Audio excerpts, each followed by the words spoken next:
రైతు సోదరులకు నమస్కారం. ఈరోజు మనం మన కాకర తోటలో ఉన్నాము. ఈరోజు కాకరకాయ ఫస్ట్ కటింగ్ చేయబోతున్నాము. కాకరకాయ కటింగ్ అయిపోయిన తర్వాత కాకరకాయ ఎలా ఉందో దాని వీడియో నెక్స్ట్ అప్లోడ్. ఈరోజు మనం కాకరకాయ తెంపడం మొదలు పెట్టామండి. ఈరోజు ఫస్ట్ కటింగు. ఈ కటింగ్ తర్వాత నెక్స్ట్ కటింగ్ ఏ విధంగా ఉంటుంది అన్నది మీకు తెలియజేస్తాము. మేము కూడా ఇదే ఫస్ట్ టైం కాకరకాయ పెట్టడం. మాకు కూడా కాకరకాయ గురించి ఎక్కువగా అనుభవం లేదండి. వేరే వాళ్ళ దగ్గర తెలుసుకొని కాకరకాయ విత్తనాలు వేయడం జరిగింది. కాకరకాయ గురించి అనుభవజ్ఞులైన వారి దగ్గరికి వెళ్ళి మేము కాకరకాయ గురించి తెలుసుకొని కాకరకాయ విత్తనాలు వేసాము. దీనికి ఎలాంటి సస్యరక్షణ జాగ్రత్తలు తీసుకోవాలి, ఎలాంటి చీడపీడ మందులు స్ప్రే చేయాలి, కాకరకాయ గల కట్ చేయడం అయిపోయిందండి.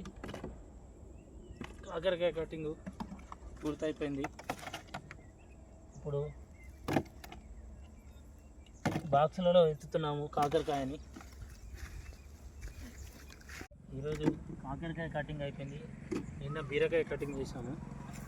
ఈ కాకరకాయ కటింగ్ అయిపోయిన తర్వాత బాక్సులలో ఎత్తుతున్నాము. కుప్పలుగా వేసుకున్నామండి. బాక్సులలో ఇప్పుడు కటింగ్ అయిపోయిన తర్వాత ఎత్తుతున్నాము. మళ్ళీ రెండు రోజుల తర్వాత కాకరకాయ మళ్ళీ రెండవ కటింగ్ వస్తుంది. అప్పుడు ఎంత ఈల్డింగ్ వస్తుంది అన్నది మళ్ళీ నెక్స్ట్ వీడియోలో అప్లోడ్ చేస్తాము. ఈ వీడియో పూర్తిగా చూడండి. కాకరకాయ వచ్చేసి బిఎస్ఎఫ్ వాళ్ళదండి. ఈ చిట్టి కాకరకాయ అంటారు. మేము 2 రకాల కాకరకాయలు వేయడం జరిగింది. ఇంకొకటి యూనిసెమ్ వాళ్ళది సాహిల్ కంపెనీ. యూనిసెమ్ కంపెనీ వాళ్ళది సాహిల్ రకం. అది కూడా ఇప్పుడు చూపిస్తామండి వీడియోలో. చాలా బాగుందండి ఈ కాకరకాయ వచ్చేసి.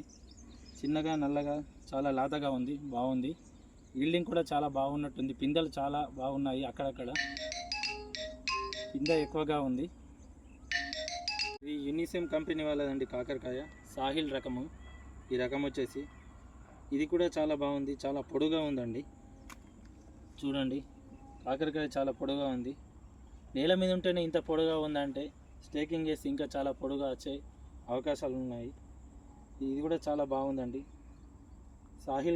సాహిల్ రకం ఇది, యూనిసెమ్ కంపెనీ వాళ్ళది. కాకరకాయ తెంపడం అయిపోయిందండి. బాక్సులలో ఎత్తాము. ఒక 2 బాక్సులు కాకరకాయ వచ్చింది ఈల్డింగ్. ఈరోజు 2 రకాల కాకరకాయ ఈల్డింగ్ వచ్చింది ఫస్ట్ కటింగ్లో. నెక్స్ట్ కటింగ్లో ఎంతో ఈల్డింగ్ వస్తుంది అనేది నెక్స్ట్ వీడియోలో చెప్తాము.